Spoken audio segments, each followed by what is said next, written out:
today. Hope you guys are having a great day. Hope you're blessed. All right, so I want to get into something. We're not going to be here that long, man. I know I normally say that and be on for like an hour and a half, but one, I don't have one of my enablers in the chat thus far. So I'm going to be in and out before we know. And wrist check, I still have this on. I haven't taken it off, and then also have on a watch that I haven't shown on YouTube until today. This is the new PRX, which is not really new, came out last year, but this is a carbon dial piece, and I named it Snake Eyes. You may know what this is, but who is that cruising? We got a cruising channel here. What's going on? What's happening? Welcome in, welcome in. All right, I want to ask a couple of questions. And I'm going to ask all you guys that are seeing this on replay to just drop what you think. One, based on the title. This is Watch Talk, okay? Welcome in. If you're new here, appreciate you guys for being here. Now, I'm focusing on collectors today. Focusing on collectors. On YouTube, it has been said that 9 times out of 10, when you're wearing a watch, most people are not going to pay attention to it. They're not going to recognize it. And if they do recognize it, they'll recognize a Casio or Rolex, possibly, right? That's been a discussion here on YouTube for as long as I've seen it, as long as I've been on this platform. But I want to address something right now. Elitism is a real deal. It's a real thing on here. There are some people on that watch channels that have more money than others.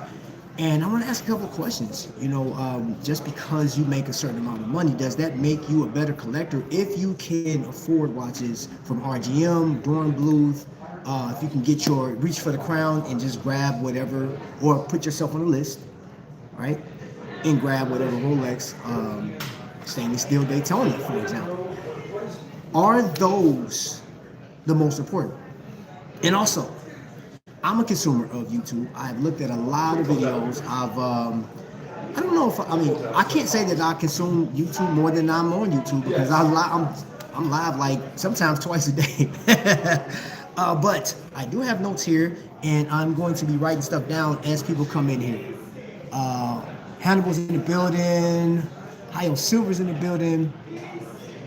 So let me throw some watch names out there to you guys. Casio, right?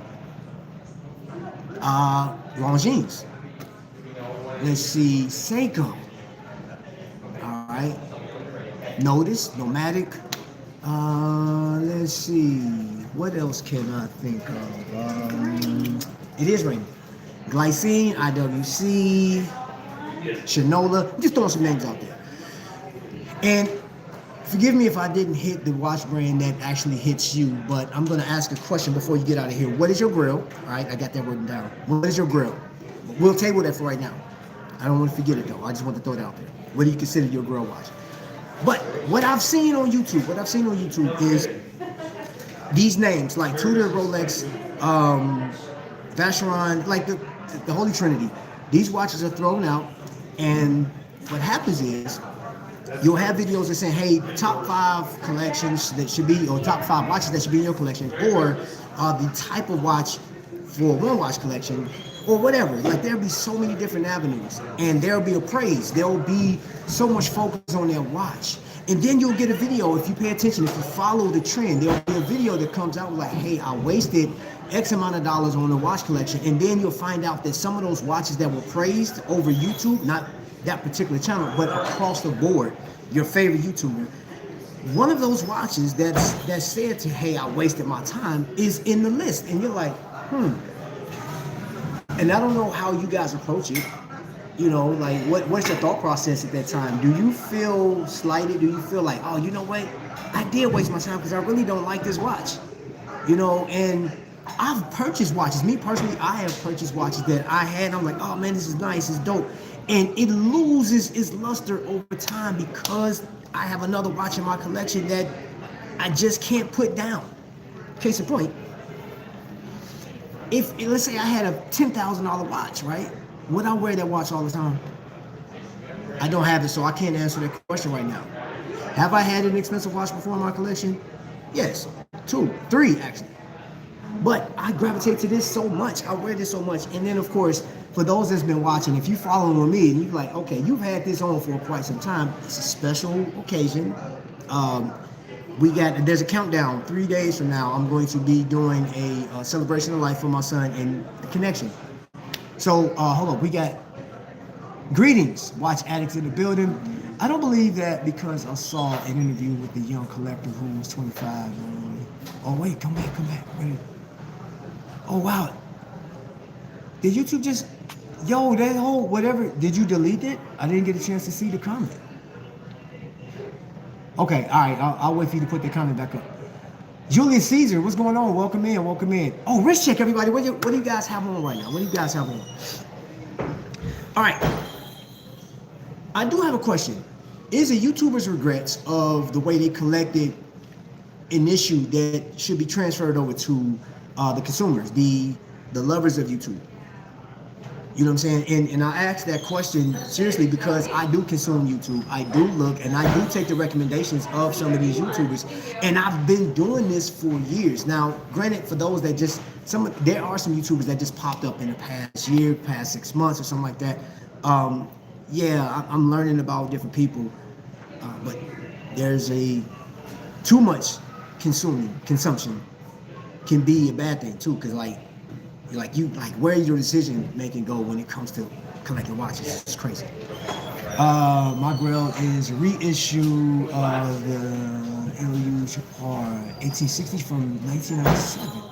Red gold case, white gold gear shakeout, micro rotor. Oh, yeah. I saw that before. The micro rotor. I was saying that I saw a guy on 1916 with Tim Lawson, was 25 years old. He had a collection of only watches that were hyped. He hadn't been collecting very long.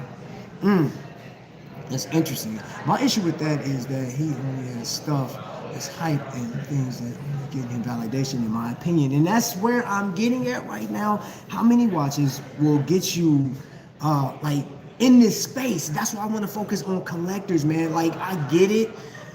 Other people may not see, okay, because I'm in the spot, right? I'm in Cafe Audrey's, and if I had all of my watches out, then people, that's walking past, be like, oh, that's interesting. And I'm gonna tell you, 10 times out of 10, since I've been in here, people always like, oh, that's nice, and I like that. And then when we talk, and they're like, well, how much would that run? And I'll say, for example, I have a watch in here, John Hamilton. I'll show that I actually had this watch, and to use this example, this watch right here, minus this strap. There was just some random person who was like, oh, that is really nice, man. That looks expensive. How much was it? And I said, well, retail on this is like $25 or $600. Jeez, they flipped out, you paid $500 for that? And I went straight for the jugular. I said, well, you ever heard of the company Omega? It was like, Omega watch company? I was like, yeah. They said no. And I told them, I said, it's a James Bond watch. They said, I've seen James. Oh yeah, I know the watch for James Bond. I said, well, how much you think that costs? I don't know, maybe what, 20, 30,000? I was like, no, it's about $10,000 for that watch, titanium with the bracelet, mesh bracelet. And they were like, people pay that much? I get that all the time. I hear that all the time. It's just in here, all of us have experienced some of the best watches ever. Hold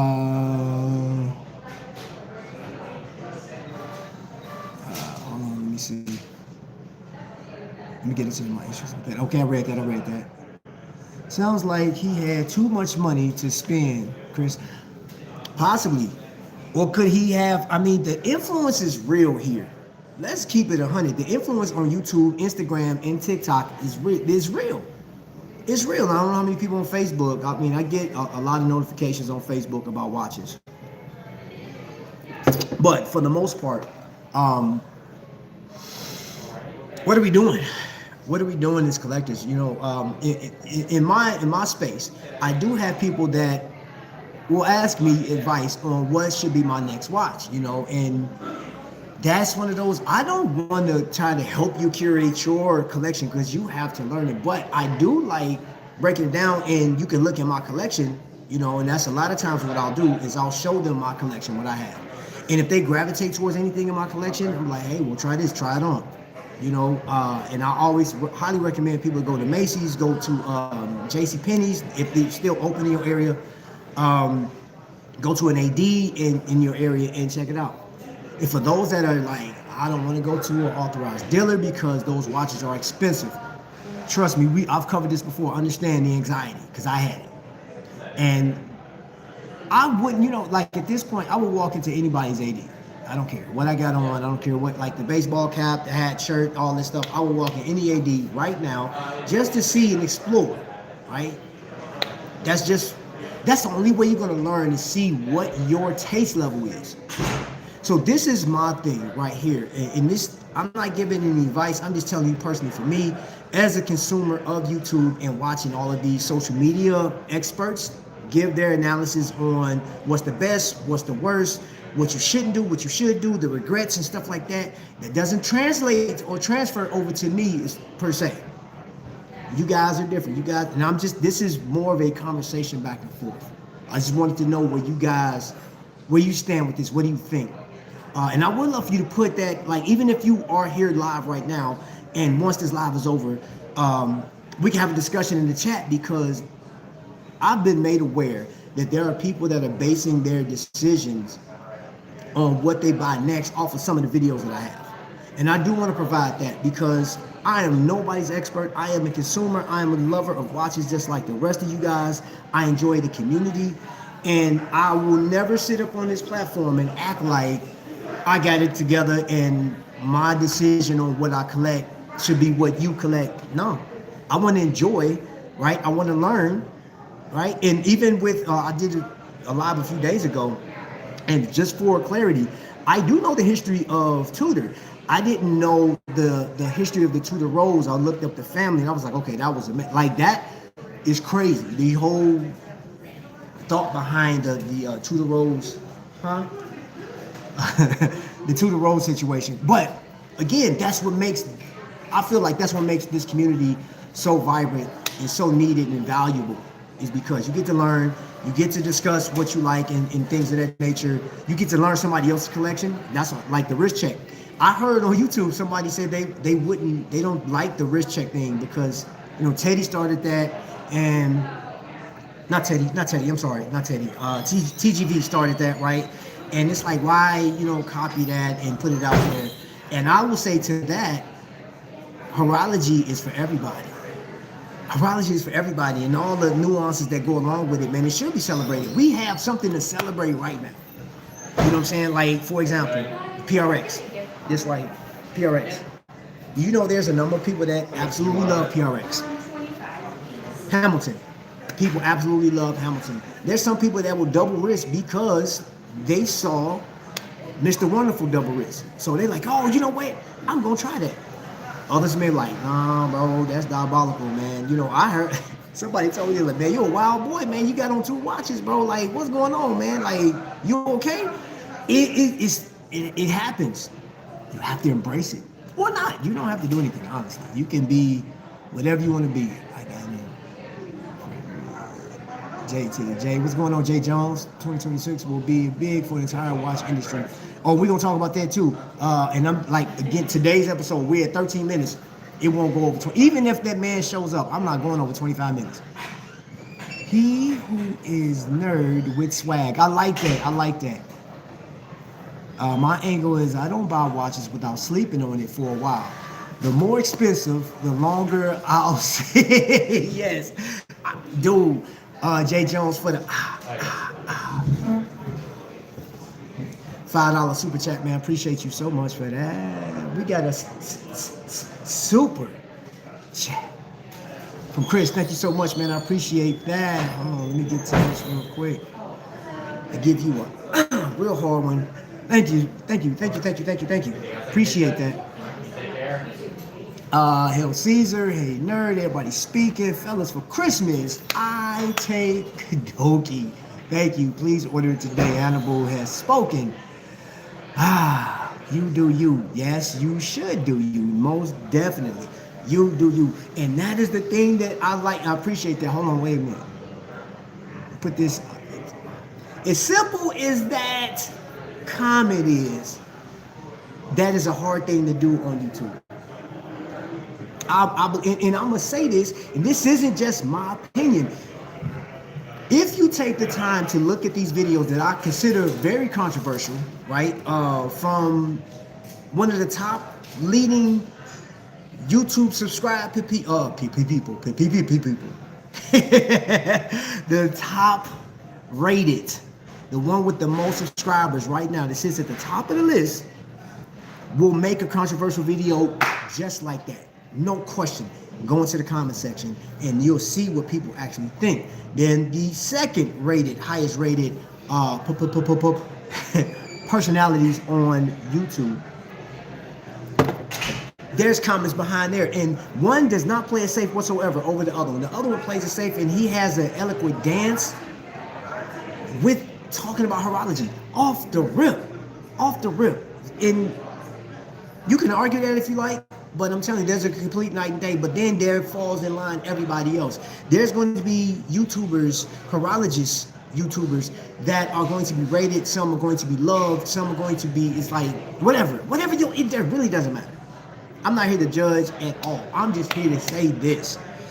At the end of the day, once the dust settles and you're talking about collecting, man, there are a number of watches that you can add to your collection that you may find superior. I was looking at RGM this morning, right? And his watches, like the ones that he made, they start around $10,000. Now, that is not approachable for me right now at all. Not at all. Gosh, that is a lot of money. But that doesn't mean that I'm not inspired to get that at one point, because the whole thought process of having a handcrafted watch made in America and predominantly like American made, right? If it's 90%, 99%, 70, 80%, I'm like, and of course the standards is so biased that Swiss made, I'm just gonna say the Swiss made can be like, well, 60% has to be produced and all this other stuff, crafted, whatever the case is, all the little stuff. But then when it comes to American, it has to be 100% for it to be, it's wild, but that's neither here nor there. I still think that the created watches, the end product, the finished product, at $10,000, that's the price. It's non-negotiable. That's what he's asking for. Is it worth it in my collection? And I'm thinking to myself, you know what? When I get to that point to where I want to spend $10,000 on a watch, if I get to that point, where do I want to go? Do I want to reach for the Crown? Do I want to reach for Omega? Okay, do I want to get, I'm going to tell you this, I would never spend $10,000. Even though I like Panerai, I will never, ever spend $10,000 on a Panerai. Not doing it. Yes, there's a lot of options at that point. Like IWC got some heat too. But I'm not going to put myself in a position to where I have to get something, because, and I'm saying this for me, y'all, for me, because I go live, I do videos, and I go to different events. And yes, I believe that every YouTuber is held to a certain standard by the people. They're judged by the people. I'm telling you, it happens, what you got on the wrist. And they want to see, when you go out to an event, if you pull up and you got the Invicta Pro Diver on, right? Or if you got the Casio, right? They'll be like, oh, okay. But you have anything that's not within that main vein or popular, you may get some looks. You're not going to get how they talk in here, you're not going to get that. People not going to do that. But they may talk about you behind your back. You know what I'm saying? Oh, let me get to the chat real quick. Even China makes their own hairsprings. RGM can't for 10K.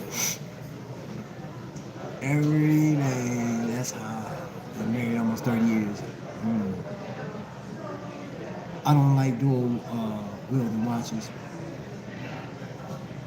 Respect that. I am wearing 3 watches, one on each arm, one on my baby. Wow. You say you freaking today. Oh my gosh. Best country. Okay, my apologies. The Wi-Fi went out. Never satisfied with even having your grill. There will always be something else down the road kicking your can. Yeah, Trap, I hope you accept crooked police money. Oh, I'll do that. Yeah. Most definitely. Yeah. Even China makes. I literally just saw a video talking about watches and where they're finished at and things of that nature. I mean, there's so much stuff on YouTube, man. Like jumping down the rabbit hole of what's the best, you know, from San Martin all the way up to the highest Patek Philippe or whatever, you know what I'm saying? Like the Calatrava. There's so many different watches. There's so many different areas and lanes that go down, and I think it's exciting to learn about all of these watches. It is. I think that it's important to know about these watches and what you're buying. But it's also important to, man, when you're working, think about this. Some of you guys are retired. Some of you guys are making some great investments and you have disposable income. And everybody, no matter how you make your money, right? I'm not here to judge that or talk about how you make your money. But when you put forth the effort and you bring in income, and after you feed yourself, feed your family, or if you have a family, after you take care of all the things that you have to, and then you got this disposable income, and you come over to your AD, or let me see what's on YouTube, let me see what's on Instagram, and you go buy the watch, right? I don't care if it's microbrand, independent, bro. You're the last one. You're the only one that's going to sit and enjoy that watch. That's that. You like. None of us really have anything to say about you and your collection. But the harsh reality about this whole thing, and the reason why I came and did this live, we got 4 minutes, y'all, 4 minutes. The reason why I did this live was I wanted to get some feedback from you guys. This is a feedback type of live. That's point blank period. What do you guys think about that going forward? And I know next year, there's a lot of predictions. In my humble opinion, I don't see how there could be any innovation for next year besides like new dial configurations. Maybe the crown is flipped to destro on some of the watches that you have. Innovative watches with a year that tariffs ripped a hole in the companies. There's gonna be some companies that's not gonna make it. There's some companies that struggle, and there's companies that went up in price and they're like, yo, I don't want to go up in price with y'all. I don't want to do that. I don't like it. There's too many factors, so you know I don't know what Tudor's gonna do for next year. I'm looking forward to it, to see like what's new. I like to see what's new. I like to see. I just do. That does not necessarily mean that I'm going to gravitate towards that. I mean, because for me, I do like Longines, one of my favorite brands. I do like Glycine, another fan favorite of mine, and I already know that Glycine is overlooked because of once you do the research, you're like, oh, wait a minute, Invicta owns them? I'll pass. Hey, wait, it is what it is. I hope you accept my crooked police money. Yeah, I accept your crooked. And I do, JC, never satisfied. And that is one of the beauties of doing this, because we get to enjoy it and it's like always something new. You're like, dang, I really like this watch. Oh, wow, man, I want that watch. But I would just say this, you know, like for me, I'm settled, I'm locked in what I want for my collection. Still working on what I'm going to add for the 1 millionth view on this channel. And that's I don't know what it's going to be. I don't know. I have a short list, but we'll find out. I imagine the trend I'm on right now, dude, I'll possibly hit that 1 millionth view in February, which would be crazy because it's Black History Month. Let's see. RGM, like all companies, still get their jewels and hairsprings from Switzerland. We have a company here, at least I was told we had a company in, what was it? Some part of Indiana that it's a machine shop or something like that could do hairsprings. I don't know if they've done it like for watches, but like they do that type of design, hairsprings for like on the larger scale. So imagine I don't know what they do. But he said RGM is ridiculous, period. He said, I wear too. It is what it is. So yes, all right, that's it. 24 minutes. Please post your comment down below if you like what you see, man. If you want to be a part of this, man, you already know what to do. There's a button that you can press, and then you'll be a part of everything that we talk about here. You'll know. You get notified. Hopefully you get notified, because sometimes some of people ain't getting notified. YouTube, man, you dropping the ball, baby. You dropping the ball. Hey, man, y'all have a great day. Enjoy the rest of it, man. Don't consume too much. Don't eat too much. You know what I'm saying? Don't consume yourself on too much horology, man. You know, you might get a stomachache. You might mess around and buy 10,000 watches like my man Jay Jones. All right? Yeah, he got the back, and he got a lot of crooked police money to back his watch addiction. If you don't have that, then don't do it. Don't hurt yourself. All right, I appreciate y'all so much. I really do. Till the next light strike, y'all be blessed. Another dope episode.